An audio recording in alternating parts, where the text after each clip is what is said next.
اللہ تعالیٰ کو یاد کرنا خوبصورت ترین کاموں میں سے ایک کام ہے، بہترین عبادات میں سے ایک عبادت ہے۔ قرآن پاک میں اللہ تعالیٰ اس کے بارے میں فرماتے ہیں وَلَذِكْرُ اللَّهِ أَكْبَرُ، اور اللہ کا ذکر بہت بڑا کام ہے، بہت اچھا کام ہے۔ حقیقت یہ ہے کہ انسان جس چیز سے محبت کرتا ہے اس کو ضرور یاد کرتا ہے، اس کا ذکر کرتا ہے، دل ہی دل میں بھی اور زبان سے بھی، کیونکہ جس چیز کی محبت انسان کے دل میں ہوتی ہے وہ چیز زبان پر آ کر رہتی ہے۔ یہ ہو نہیں سکتا کہ ہم اللہ تعالیٰ سے محبت کرتے ہوں، دل میں اس کو یاد کرتے ہوں، پھر زبان سے اس کا ذکر کرنا بھول جائیں۔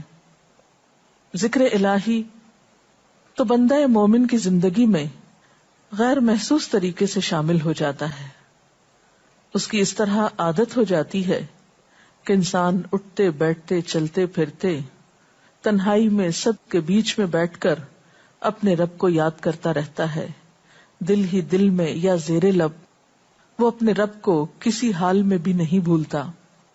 اور بھولے بھی کیوں؟ اس لیے کہ اس کی ذات پر رب کے احسانات ہر ایک سے بڑھ کر ہیں، اس کی نگاہیں ہر طرف رب کے کمالات دیکھتی ہیں، وہ ہر طرف رب کی نعمتوں کو دیکھ کر سرشار ہوتا رہتا ہے۔ وہ جس طرف بھی نظر اٹھاتا ہے وہیں اس کو رب کی قدرت اور تخلیق نظر آتی ہے، اپنے سامنے، دائیں بائیں، اوپر نیچے، ہر طرف زمین آسمان، جو کچھ بھی بنا ہوا ہے، جو کچھ بھی پھیلا ہوا ہے، وہ سب اس کے رب کا بنایا ہوا ہے۔ پھر وہ اس رب کو کیسے بھلا سکتا ہے؟ قرآن پاک میں اہل ایمان کو ذکر کرنے کی تلقین کی گئی ہے۔ اللہ سبحانہ و تعالیٰ فرماتے ہیں فَاذْكُرُونِي أَذْكُرْكُمْ، تم مجھے یاد کرو، تم میرا ذکر کرو، میں تمہیں یاد کروں گا۔ ایک اور جگہ پر فرمایا وَاذْكُرْ رَبَّكَ فِي نَفْسِكَ تَضَرُّعًا وَخِيفَةً وَدُونَ الْجَهْرِ مِنَ الْقَوْلِ بِالْغُدُوِّ وَالْآصَالِ وَلَا تَكُن مِّنَ الْغَافِلِينَ، اور اپنے پروردگار کو دل ہی دل میں عاجزی اور خوف کے ساتھ اور آہستہ آواز سے صبح و شام یاد کرتے رہو، اور دیکھنا غافل نہ ہونا، یعنی رب کی یاد سے کبھی بھی غفلت اختیار نہ کرنا۔ ایک اور جگہ پر فرمایا وَاذْكُرُوا اللَّهَ كَثِيرًا لَعَلَّكُمْ تُفْلِحُونَ، اور اللہ کا ذکر کرو کثرت کے ساتھ، بہت زیادہ۔ کیوں؟ لَعَلَّكُمْ تُفْلِحُونَ، تاکہ تم فلاح پاؤ، کامیاب ہو جاؤ۔ اس سے پتہ چلتا ہے کہ اللہ تعالیٰ کو یاد کرنا کامیابی کی علامت ہے، اللہ کے ذکر میں کامیابی کی ضمانت ہے۔ مومن مردوں اور عورتوں کی صفت قرآن پاک میں یہی بیان کی گئی ہے کہ وہ بہت زیادہ اللہ کا ذکر کرنے والے ہوتے ہیں۔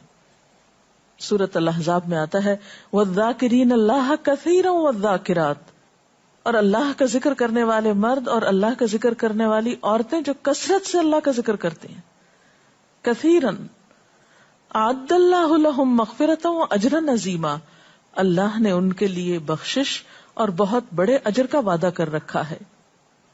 اور پھر یہ کہ ذکر کرنے کے لیے کوئی خاص وقت مقرر نہیں، انسان ہر حال میں ذکر کر سکتا ہے، ہر وقت میں ذکر کر سکتا ہے۔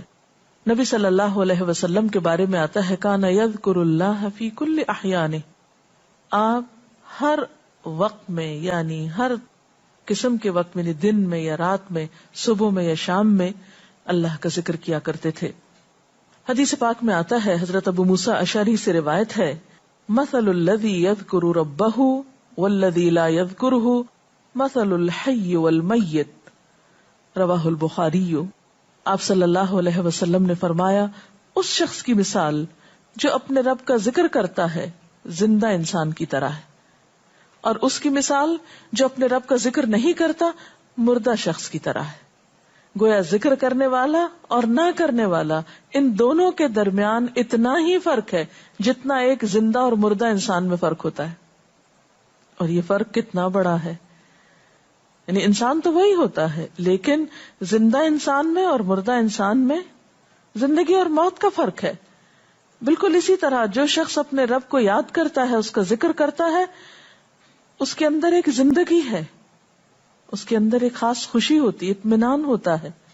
اور وہ جو نہیں کرتا اس کا دل مردہ ہوتا ہے، اس کے اندر زندگی کی کوئی امنگ نہیں ہوتی.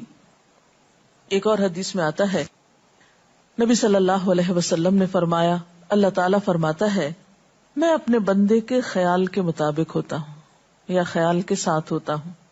جو خیال وہ میرے بارے میں رکھتا ہے میں اسی کے مطابق اس کے ساتھ معاملہ کرتا ہوں، اور میں اس کے ساتھ ہوتا ہوں جب وہ مجھے یاد کرتا ہے. گویا ذکر کرنے والے اللہ کی مدد کے مستحق ہوتے ہیں، یعنی اللہ ایسے بندوں کے ساتھ ہوتا ہے جو ذکر کرتے رہتے ہیں.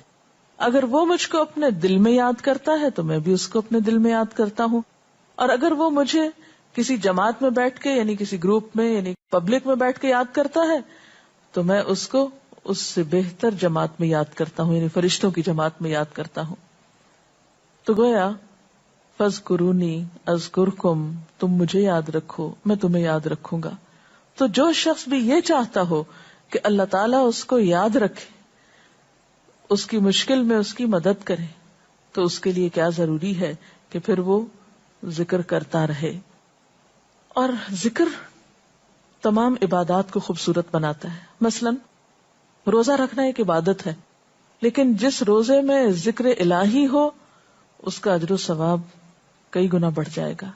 حج ایک عبادت ہے بذات خود، حج کا سفر ایک عبادت ہے، لیکن اس سفر میں انسان اگر ذکر الہی کرتا رہے تو اسی حج کا ثواب کئی گنا بڑھ جائے گا.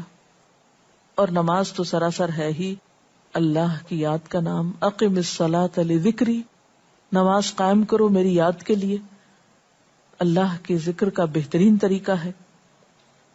ایک اور موقع پر آپ صلی اللہ علیہ وسلم سے جب یہ پوچھا گیا کہ سب سے اچھی نماز کس کی، سب سے اچھا روزہ کس کا، سب سے اچھا حج کس کا، سب سے اچھا مجاہد کون، تو آپ صلی اللہ علیہ وسلم نے ہر بار یہی جواب دیا کہ جو اپنے ان کاموں میں ذکر الہی کثرت کے ساتھ کرے. اور ذکر کرنے والے ہر میدان میں آگے نکل جاتے ہیں. حدیث پاک میں آتا ہے نبی صلی اللہ علیہ وسلم نے فرمایا مفردون سبقت لے گئے. لوگوں نے پوچھا کہ یہ مفردون کون ہے؟ فرمایا وہ مرد جو کثرت کے ساتھ اللہ کا ذکر کرتے ہیں اور وہ عورتیں جو کثرت کے ساتھ اللہ کو یاد کرتی ہیں. اور یہاں آپ نوٹ کر رہے ہیں خاص طور پر مردوں کے ساتھ ساتھ عورتوں کا ذکر بھی ملتا ہے. حضرت عبداللہ بن بصر فرماتے ہیں کہ ایک شخص نے عرض کیا یا رسول اللہ صلی اللہ علیہ وسلم، بے شک اسلام کے احکام مجھ پر بہت ہیں، یعنی ذمہ داریاں بہت ہیں، کرنے کے کام بہت ہیں. آپ مجھے کوئی ایسی بات بتائیں جسے میں اپنے لیے لازم کر لوں، یعنی میرے لیے آسان ہو اور میں پابندی سے کر سکوں. تو آپ صلی اللہ علیہ وسلم نے فرمایا لا یزال لسانک رطبا من ذکر اللہ، کہ ایک چیز پابندی سے پکڑ لو، اور وہ کیا کہ تیری زبان ہمیشہ اللہ کے ذکر سے تر رہے، ہر دم اللہ کو یاد کرتے رہو. اور یہ حقیقت ہے کہ انسان کوئی بھی کام کر رہا ہو، مثلا خواتین کھانا پکا رہی ہیں، گھر صاف کر رہی ہیں، واک کر رہی ہیں، کوئی بھی کام کر رہی ہیں اس طرح کا، تو اس میں ساتھ ساتھ اللہ کی یاد کرتی رہیں.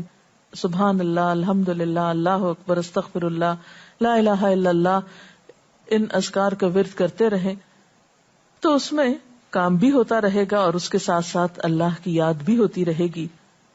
خصوصی طور پر 2 کلمات ایسے ہیں جن کے بارے میں بہترین اجر کی خوشخبری سنائی گئی. آپ صلی اللہ علیہ وسلم نے فرمایا کلمتان، 2 کلمات ایسے ہیں خفیفتان علی اللسان، جو زبان پہ بہت ہلکے ہیں، یعنی پڑھنے میں کچھ مشکل نہیں. ثقیلتان فی المیزان، میزان میں بہت بھاری ہیں. حبیبتان الی الرحمن، رحمان کو بہت محبوب ہیں، اور وہ کیا ہیں؟ سبحان اللہ و بحمدہ، سبحان اللہ العظیم. چلتے پھرتے، اٹھتے بیٹھتے، کام کاج کرتے، تسبیح پڑھتے رہنا، ذکر کرتے رہنا انسان کے دل کو جہاں اطمینان بخشتا ہے وہاں اس کے کام کو آسان بھی کر دیتا ہے، اور اللہ کی مدد بھی ساتھ ہوتی ہے. اور قرآن پاک میں ایسے لوگوں کے لیے خوشخبری ہے، الا بذکر اللہ تطمئن القلوب، سنو اللہ کے ذکر سے دلوں کو اطمینان ہوتا ہے. اور ویسے بھی میزان میں بہت بھاری نیکی ہے. ایک حدیث میں آتا ہے کہ رسول اللہ صلی اللہ علیہ وسلم نے لوگوں سے پوچھا کیا میں تمہیں نہ بتاؤں کہ تمہارے اعمال میں سب سے اچھا عمل، سب سے پاکیزہ، اور تمہارے درجات کو سب سے زیادہ بڑھانے والا، اور جو تمہارے لیے سونے چاندی کے خرچ کرنے سے زیادہ بہتر ہو، اور اس سے بھی بہتر ہو کہ تم اپنے دشمنوں سے ملو، ان کی گردنیں تم مارو اور وہ تمہاری گردنیں مارے، تو کیا ایسا عمل نہ تمہیں بتاؤں؟ صحابہ نے عرض کیا، ضرور یا رسول اللہ صلی اللہ علیہ وسلم، ہمیں ایسا عمل بتائیے. تو آپ نے فرمایا وہ اللہ کا ذکر ہے، یعنی تمام اعمال میں وہ سبقت لے جاتا ہے. اسی طرح ایک اور حدیث میں ہے، رسول اللہ صلی اللہ علیہ وسلم نے فرمایا کہ جب بھی کچھ لوگ بیٹھتے ہیں اور وہ اللہ کا ذکر کرتے ہیں، کسی مجلس میں اکٹھے ہو کر بیٹھتے ہیں، تو اللہ کی رحمت ان کو ڈھانپ لیتی ہے، ان پر سکینت نازل ہوتی ہے. اللہ تعالیٰ ان کا اپنے ہاں ذکر کرتے ہیں. گویا اکیلے بھی ذکر کیا جا سکتا ہے اور کسی مجلس میں اکٹھے بیٹھ کر بھی. پھر اسی طرح صبح و شام بھی، جیسا کہ قرآن پاک میں آتا ہے، وَسَبِّحْ بِحَمْدِ رَبِّكَ قَبْلَ طُلُوعِ الشَّمْسِ وَقَبْلَ غُرُوبِهَا، اپنے رب کی تسبیح بیان کرو سورج نکلنے سے پہلے اور اس کے غروب ہونے سے پہلے. ایک اور جگہ پر آتا ہے وَسَبِّحْ بِحَمْدِ رَبِّكَ بِالْعَشِيِّ وَالْإِبْكَارِ، اپنے رب کی حمد و ثنا بیان کرو عشی کے وقت یعنی عصر کے وقت، والابکار اور صبح کے وقت.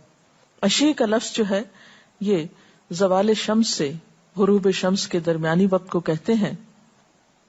پھر اسی طرح انبیاء علیہ السلام کے بارے میں ہم دیکھتے ہیں، حضرت داؤد علیہ السلام بہت خوبصورت آواز سے، بہت خوبصورت انداز میں اللہ تعالیٰ کا